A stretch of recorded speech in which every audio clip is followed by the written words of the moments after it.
ఎప్పుడు జరగని విధంగా జరిగిన గొప్ప కార్యక్రమం. కేవలం ఈ 57 నెలల కాలంలో జరిగింది. ఎప్పుడు చూడని విధంగా పరిపాలనలో సంస్కరణలు తీసుకొచ్చారు, మార్పులు వచ్చాయి. అసలు గతంలో ఎప్పుడు ఊహకు కూడా అందల. నిజంగా ఇది సాధ్యమేనా?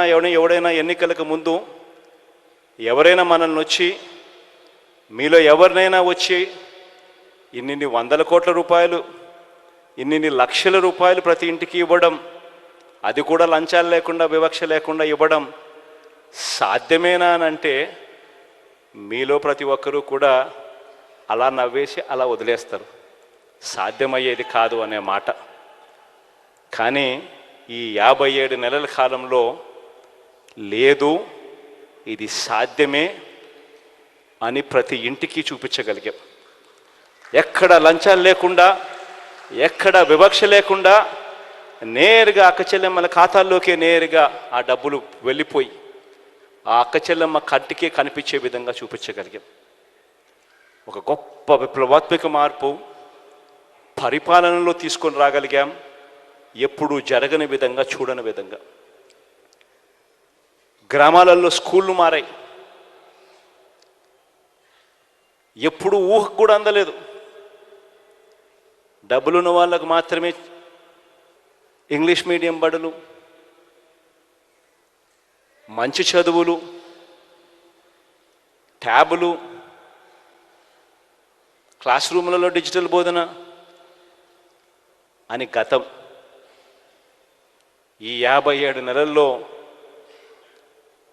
పూర్తిగా ప్రక్షాళన జరిగి ప్రతి పేదవాడు కూడా నిజంగా పేదరికం నుంచి బయటికి పడాలి అనంటే, బయటికి రావాలి అనంటే ఆ ప్రతి పేదవాడికి కూడా క్వాలిటీ ఎడ్యుకేషన్ అన్నది ఎంత అవసరమో గుర్తించి ఆ ప్రతి పేదవాడు వెళ్ళే బడిని ఆ మాదిరిగా క్వాలిటీ ఎడ్యుకేషన్ తీసుకొచ్చిన ఏకైక ప్రభుత్వం కూడా మనది మాత్రమే అని కూడా చెప్పడానికి గర్వపడతా ఉన్నా. ఇవాళ జరుగుతూ ఉన్నది యుద్ధం కేవలం కులాల మధ్య యుద్ధం అన్నది కాదు. ఎవరైనా కులాల మధ్య యుద్ధం అని చెప్పి ఎవరైనా అంటే కాదు. ఈరోజు నా నా నా నా నేను ఎందుకంటా ఉంటానో తెలుసా? ఎందుకంటే వాళ్ళు అట్టడుగున ఉన్న పేదవర్గాలు కాబట్టి. నా ఎస్సీలు, నా ఎస్టీలు, నా బీసీలు, నా మైనారిటీలు అని అంటూనే నా నిరుపేదలను కూడా నేను అంట.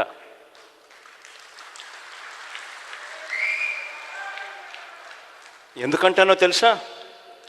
ఎందుకంటే ఓసీలలో కూడా నిరుపేదలు ఉన్నారు.